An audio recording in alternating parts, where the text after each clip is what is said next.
The wind howled over the bridge as if warning what was to come. He stood still, one hand on his daughter's shoulder, the other gripping guilt like a knife. She didn't scream, she trusted him. Below, the river waited, dark and uncaring. On the hill nearby, a lone horse stared, unmoving, and saw everything. The wind howled over Blackridge Bridge, sweeping leaves in wild spirals across the pavement. Jonathan Keller stood at the edge, his designer coat flapping like wings, his hand resting gently on his daughter's small shoulder. Eliza, 12 years old and lost in a world few could understand, stared blankly at the water below. She trusted him, of course she did. He was her father. No one else was around. No one, except the horse. Atop a nearby hill, behind the wrought iron fence of the old Carmichael estate, a chestnut mare stood still. Her eyes followed them. She had seen him before feeding her sugar cubes during political photo shoots. But now, there was no crowd, no cameras. Just the man, the girl, and the wind. Jonathan whispered something. The girl tilted her head, her eyes flickering with some quiet recognition, then confusion. And then he pushed. The splash below was swallowed by the roar of the river. Jonathan stood frozen for a moment before walking away, jaw tight, face pale. He didn't notice the horse watching him. But the horse did not blink. Later that night, as police lights danced across the bridge and divers searched the murky waters, the mare refused to leave her place by the fence. She stomped, snorted, paced agitated. She had seen something. She remembered. And when Eliza's soaked body was found, but alive, clinging to a branch near the riverbank, it was the horse's reaction that first tipped off the stable hand. Her agitation was more than instinct. It was knowledge. They say animals don't speak. But in courtrooms, in headlines, and in haunted silences, one truth echoed louder than all others. The horse knows. The bridge was quiet, save for the low murmur of the river below. Fog drifted in slow, curling tendrils, wrapping around the rails like ghostly fingers. Jonathan Keller's polished shoes clicked sharply as he led his daughter, Eliza, toward the edge. She didn't resist. She never did. The world didn't make sense to her, but her father's hand, warm and steady, always meant safety. Until tonight. She looked up at him, eyes wide and questioning, her lips forming a silent hum of a tune she never finished. Jonathan's jaw tightened. His empire was crumbling, scandals, debts, whispers of betrayal. He had told himself this was mercy. For both of them. One final push and it would all be quiet. But someone was watching. Across the hill, standing behind an old wooden fence, a horse stood still. Its eyes, black and glossy, locked onto the man and child on the bridge. It didn't move, didn't flinch. Just watched. As if it understood. Jonathan's hand hovered above Eliza's back. She was inches from the edge. The river churned below, eager and uncaring. Then a sound. A sharp, unexpected neigh sliced through the silence. Jonathan froze. The horse whinnied again, louder, hooves pawing the ground. In that instant, Eliza turned, her attention caught, and stepped back, not toward the water, but toward the sound. Jonathan reached again, but it was too late. She had moved. She was alive. The moment passed. Later, they found her wandering along the roadside, soaked but unharmed. She kept repeating one thing, "The horse saw me." And back on the hill, alone in the mist, the horse stared quietly at the bridge, its breath forming clouds in the cold night air. The eyes from the bridge remembered everything. No one heard the splash. No one, except the horse.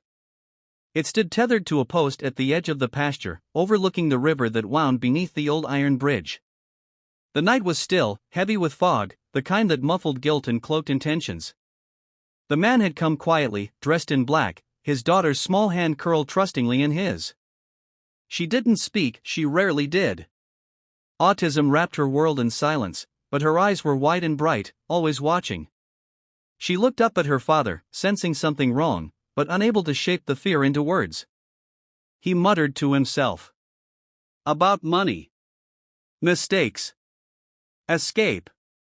As if saying it out loud would make it forgivable. Then he lifted her. And dropped her. The river took her without a sound. The man stood there a moment longer, breathing hard, then walked back toward his car, never seeing the horse just beyond the trees. But the horse saw him. Saw her. Saw everything. The next morning, when the girl washed up on the muddy riverbank alive, clinging to a root, it was the old mare who paced the fence line, uneasy. She wouldn't eat. She wouldn't rest. She stood facing the bridge, her ears flicking toward any footstep. The stable hand noticed. And when the investigation turned up inconsistencies in the father's story, it was a photo taken days earlier of him leading the girl near the horse's pasture that raised suspicion. The mare had been there. The timeline matched. Of course, a horse couldn't testify. But sometimes truth doesn't need a voice.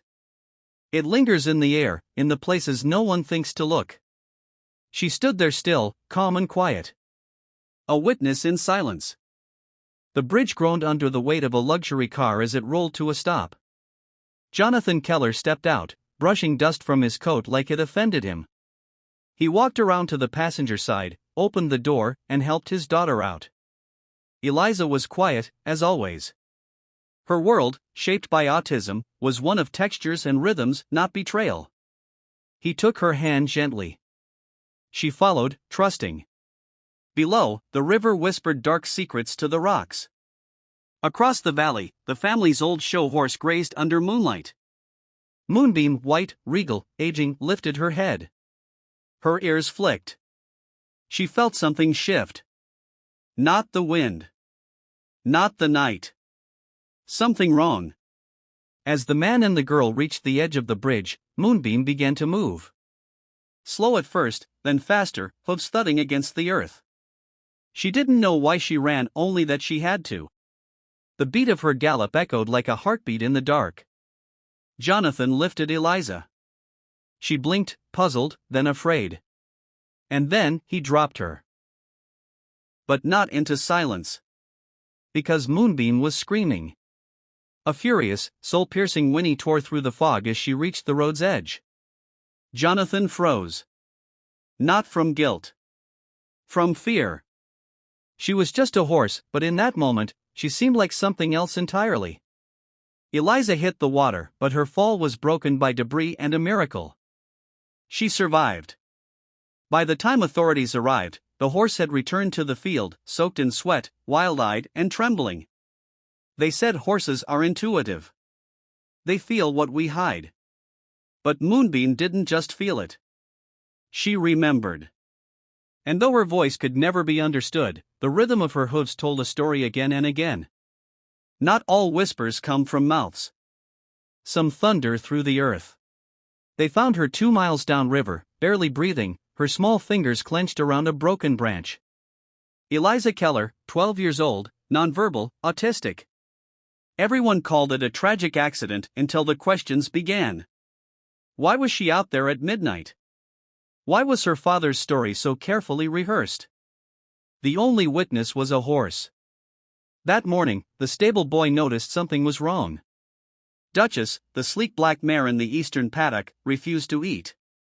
She paced the fence, eyes fixed on the distant bridge as if watching ghosts. He thought it was nothing, just a spook. But then Eliza was found. Jonathan Keller, Eliza's father and a man praised on magazine covers, claimed his daughter had wandered off. Slipped, maybe. He said he was asleep. But Duchess had seen him. She had seen them both walking that moonlit path. She had seen him return alone. A surveillance camera caught the edge of the bridge, just a blur, but enough to show movement. It matched the time. The horse's agitation matched, too. The stable logs confirmed Duchess had reared and kicked at her stall door for nearly an hour around midnight. No one could speak for the mare. But still, her silence screamed. Eliza never told anyone what happened. She couldn't. But when she returned home, she went straight to Duchess, rested her forehead against the horse's neck, and cried. The mare stood still, unmoving, the way she had the night it all happened. No testimony. No confession. But something shifted. Investigators reopened the file. Doubts multiplied. The truth, they realized, doesn't always need a voice. Sometimes, it stands behind a fence, watching, waiting. Sometimes, it's carried in the tremble of a creature who cannot lie. The unspoken truth had never been louder. I saw him lead her there. The man with shark shoes and shaking hands. The girl small, silent, trusting. Her scent was familiar, hay, apples, sunlight. I had watched her from my paddock many times. She never spoke, but she felt deeply. She once brushed my mane with a gentleness even the wind envied. That night, the wind had gone quiet. They walked to the bridge, his steps stiff, hers light. From the hill, I watched. My ears perked. My breath held. Something was wrong. The way his hand hovered behind her back. The way his eyes never met hers. She looked up at him. No fear. Just a question he wouldn't answer. Then he let go. She fell. No scream. Just silence swallowed by the river. I reared, hooves slamming earth. A sharp cry left my throat, rage, fear, something older than language. He turned. He saw me. For a heartbeat, our eyes locked. He knew I had seen. Later, others came. Flashing lights. Shouted names. They found her alive, barely. She never spoke of what happened. But she came to me, wrapped her arms around my neck, and buried her tears in my mane. They don't know what I know. They don't see what I saw. But I remember. I remember how his hands trembled after. I remember the river carrying innocence away. I remember a girl who trusted too much, and a man who lost his soul. They say animals can't witness. Can't testify. But every time he returns to the stables, I stare. Unblinking. Unforgiving. And I know he hears the truth in the sound of my hooves. Because justice doesn't always speak. But it always sees. Especially through the horse's eyes.